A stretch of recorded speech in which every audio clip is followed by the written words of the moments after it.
नमस्कार दोस्तों, आज फिर से बहुत ही लंबे समय के बाद मैं आपके पास आया हूँ कई सारी अपडेट्स लेकर।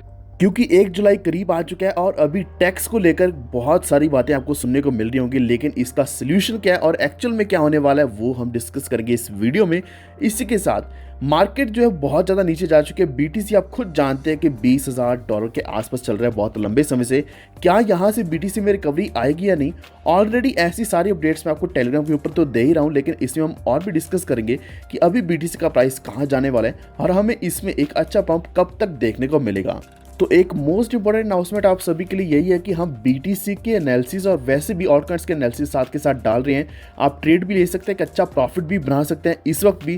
तो डम में भी अगर आप अच्छी इनकम अर्न करना चाहते हैं तो आपके लिए टेलीग्राम बहुत ही अच्छा साबित हो सकता है। तो वॉल्ट ऑफिशियल सर्च कर सकते हैं या फिर आपको लिंक मिल जाएगा डिस्क्रिप्शन में, तो उसके ऊपर भी क्लिक करके ज्वाइन कर सकते हैं। तो अभी हम बीटीसी का एनालिसिस करते हैं, लेकिन उससे पहले अगर आप हमारे चैनल पे पहली बार आए तो वॉल्ट को सब्सक्राइब जरूर कर लेना और इस वीडियो को अभी से लाइक कर दो। तो हमने अभी तक जो भी आपको अपडेट्स दिए हैं उसमें हमेशा आपको स्टॉप लॉस जरूर दिया है। तो ये एक ऐसी सिचुएशन चल रही है जिसमें आपको स्टॉप लॉस बहुत ही ज़्यादा ज़रूरी है, लेकिन स्टॉप लॉस सही पॉइंट पे लगाना भी उतना ही ज़्यादा ज़रूरी है ताकि आपका लॉस भी ज़्यादा ना हो। जैसे कि हमने जितनी भी ट्रेड्स अभी तक दिए हैं उसमें 0.3 से लेकर 1.3% तक का ही लॉस हुआ है, क्योंकि कुछ ट्रेड्स में हमारा स्टॉप लॉस हिट हुआ है लेकिन अदर ट्रेड्स में हमारा बहुत अच्छा प्रॉफिट भी आया है। तो हमेशा हम प्रॉपर रिस्क मैनेजमेंट करते हुए ही आगे बढ़ेंगे। अभी हम बात कर लेते हैं सबसे पहले बीटीसी के बारे में। तो इस वक्त अभी आप यहाँ सामने देख सकते हो कि बीटीसी का प्राइस अभी थोड़ा कंसोलिडेट होता हुआ दिख रहा है। तो इसका एक्चुअल में मतलब ये है कि यहाँ पे एक ट्रायंगल भी फॉर्म हो रहा है और इसी ट्रायंगल में एक ब्रेक आउट या ब्रेक डाउन देखने को मिल सकते हैं, यानी कि दोनों सिचुएशंस यहाँ से पॉसिबल है। एकदम से एक लंबी रैली भी देखने को मिल सकती है ऊपर को, लेकिन यहाँ से ब्रेक डाउन भी पॉसिबल है, जो ऑलरेडी आपको कई बार बता चुका हूँ। एक वार्निंग ऑलरेडी आपको दे चुका हूँ कि इसका प्राइस 12,000 से लेकर $10,000 के बीच में एक बार जरूर जा सकता है, क्योंकि बहुत लंबे समय से ये एक तरीके का ब्रेकडाउन पेंडिंग था जो कि अभी पॉसिबल है।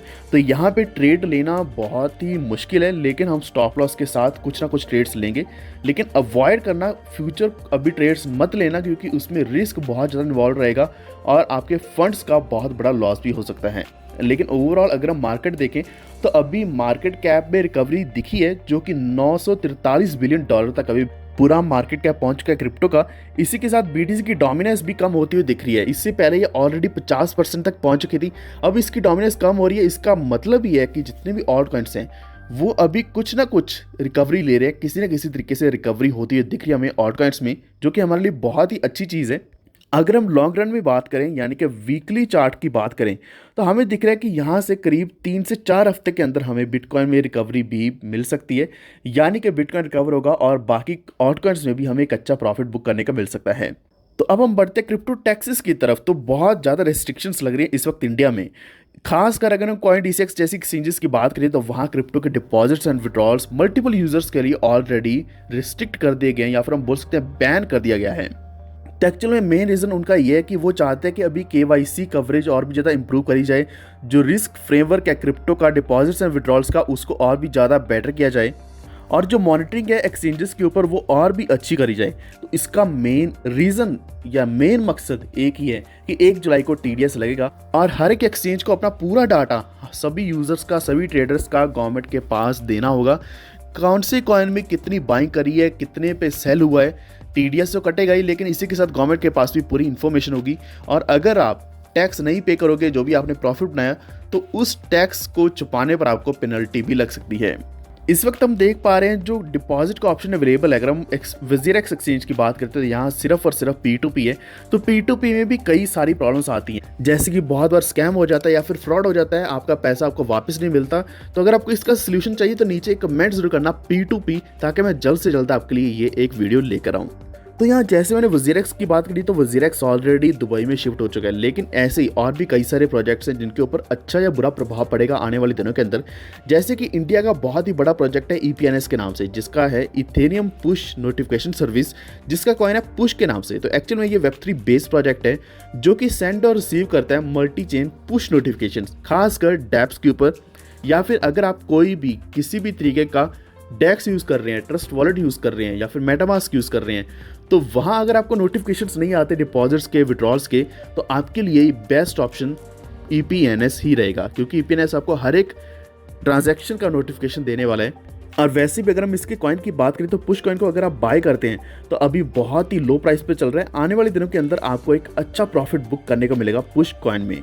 तो एक चीज आपने शायद नोटिस करी होगी कि जब ये फाइनल हो चुका था कि इंडिया में क्रिप्टो टैक्सेस लगने वाले हैं, तो उसके बाद बहुत ज़्यादा प्रोजेक्ट जैसे कि WRX है या फिर पुश कॉइन है, तो इंडियन प्रोजेक्ट्स अच्छा परफॉर्म करना शुरू हो चुके थे, क्योंकि इसका मतलब ये है कि इंडिया में क्रिप्टो करेंसीज को किसी न किसी तरीके से रेगुलेट किया जा रहा है। तो जब भी गवर्नमेंट रेगुलेशन की तरफ बढ़ती है तो यानी कि क्रिप्टो करेंसीज को और भी अच्छी सपोर्ट मिलती है और इसमें बाइंग भी ज़्यादा आती है। तो ऐसे ही आपको पुश में भी अच्छा प्रॉफिट मिलेगा। तो अभी हम वापस टैक्सेस की ही बात करेंगे। तो बहुत लोगों ने शायद ये भी सुना होगा कि करीब 28% का GST भी लगने वाला है, जो कि एक हफ्ते के बाद लगना शुरू हो जाएगा। जनरली जो इंडिया में GST लगता है वो 5%, 12%, 18% या फिर 28% GST लगता है, जो कि गुड्स एंड सर्विसेज के ऊपर लगता है। तो आने वाला जो हफ्ता है वो बहुत ही क्रूशियल है हम सभी के लिए, क्योंकि अभी टैक्स के ऊपर डिस्कशन होगी इस पूरे हफ्ते के अंदर। जो पैनल है जिसमें फाइनेंस मिनिस्टर भी हैं, even central and state government भी होंगे कंट्री के, तो वो इन ग्रुप ऑफ मिनिस्टर्स के साथ ये सब कुछ डिस्कस करने वाले हैं। तो जनरली जो 28% का GST रहता है ये ऑनलाइन फैंटेसी गेम्स के ऊपर लगता है, या फिर हम बोल सकते हैं कि लग्जरी सेगमेंट के ऊपर ये लगता है। तो वैसे ये डिसाइड किया जा रहा है कि जो 28% का GST है ये लगेगा अगर आप फॉरेन के एक्सचेंजेस यूज़ करेंगे तो उसके ऊपर GST देना पड़ेगा, लेकिन अगर एक्सचेंज अनरजिस्टर्ड होगी इंडिया में तो उसके ऊपर 18% का सर्विस चार्ज देना होगा। लेकिन सबसे बड़ी चीज़ जो है जो कि आने वाले दिनों के अंदर लगेगी वो है 1% का TDS। हमारी हर एक ट्रांजैक्शन खासकर ट्रेड्स के ऊपर ये लग जाएगा जैसे ही हम किसी भी कॉइन को सेल करेंगे। तो सेक्शन 194(s) को इंसर्ट किया गया जो कि लागू हो जाएगा 1 जुलाई 2022 से। ये इनकम टैक्स एक्ट जो कि फाइनेंस एक्ट 2022 के अंदर इंटीग्रेट किया गया है, तो उसके अकॉर्डिंग ये टैक्स लगेगा ही लगेगा हमारी ट्रांजैक्शंस के ऊपर।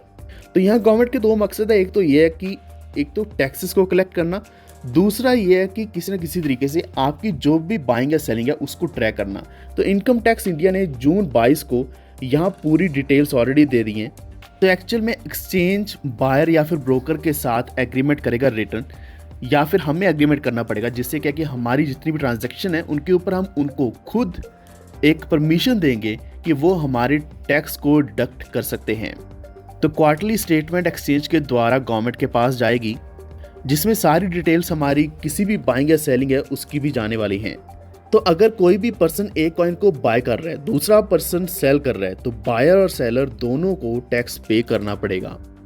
तो एक फॉर्म है जो कि फॉर्म नंबर 26Q है, जिसमें ये रिपोर्टिंग करनी होगी हर एक ट्रांजैक्शन की कि आपने कितना टैक्स दिया है या फिर आपने देना है। दूसरा सबसे आसान ऑल्टरनेटिव यही है कि जो एक्सचेंजेस हैं वो खुद ही साथ के साथ बाइंग एंड सेलिंग पर टैक्स डिडक्ट करती रहेंगी। तो जो टैक्स इस तरीके से साथ के साथ डिडक्ट होता है उसी को टैक्स डिडक्टेड एट सोर्स या फिर TDS बोलते हैं, जो कि ऑटोमेटिकली हो जाता है और मैनुअली नहीं करना पड़ता। लेकिन एक चीज़ ये है कि ये जो TDS है ये डिडक्ट होगा जब भी जो वैल्यू है VDA की यानी कि वर्चुअल डिजिटल एसेट की ये 50,000 को क्रॉस करेगी ड्यूरिंग द फाइनेंशियल ईयर। तो एक खुशखबरी इसी के साथ ये भी है कि जो लोग सोच रहे हैं कि हमने पहले भी तो ट्रांजैक्शंस करी हैं या फिर ट्रेडिंग करी है, बाइंग करी है, सेलिंग करी है, तो क्या हमें भी TDS देना पड़ेगा? तो यहाँ खुशखबरी ये है कि सेक्शन 194(s) जो है वो उस एक्ट के अकॉर्डिंग पिछली ट्रांजैक्शंस या पिछले ट्रेड्स के ऊपर कोई किसी भी तरीके का TDS हमें नहीं देना पड़ेगा। तो जो भी TDS देना पड़ेगा वो 1 जुलाई या फिर 1 जुलाई के बाद ही देना पड़ेगा। तो अभी आपके पास एक मौका है कि आप कुछ अच्छे कॉइन्स को बाय करके होल्ड करके रख लो अपने किसी भी डेस्क पे, या फिर हम बोल सकते हैं कि आप ट्रस्ट वॉलेट के ऊपर रख लें, ताकि ना तो ये गवर्नमेंट के पास इंफॉर्मेशन पहुंचे और ना ही आप भी बार बार बाइंग या सेलिंग करो किसी भी सेंट्रलाइज एक्सचेंज के ऊपर, क्योंकि ज़्यादातर आप सभी का मकसद ये है कि आप कॉइन्स को होल्ड करके कुछ सालों के अंदर एक अच्छा प्रॉफिट बुक करना चाहते हैं, ना कि आप रेगुलर बेसिस पर ट्रेड करना चाहते हैं। तो अगर आपको ऐसे कुछ कॉइन्स की लिस्ट चाहिए तो नीचे टॉप 20 कमेंट कर देना। वरना दूसरा ये है कि हम रेगुलर बेसिस पर ट्रेड्स की अपडेट्स तो देते रहते हैं, कौन सा ट्रेड कब लगाना है, तो उसके लिए आप हमारे टेलीग्राम के साथ जुड़ सकते हैं, वॉफिट ऑफिशियल सर्च कर सकते हैं, या फिर आपको लिंक मिल जाएगा डिस्क्रिप्शन में। तो वहाँ ट्रेड्स में साथ के साथ दे रहा हूँ BTC की या फिर ऑल्ट कॉइन्स की, आप जिसमें अच्छा प्रॉफिट भी बुक कर सकते हैं। तो अगर आपको जानकारी अच्छी लगी है तो प्लीज़ वीडियो को लाइक एंड शेयर करते हुए हमारे चैनल वॉफिट को सब्सक्राइब करके बेल आइकन दबा लीजिए, ताकि आप तक सारे नोटिफिकेशन सबसे पहले पहुंचे। Stay tuned, stay safe, stay healthy. Thank you so much.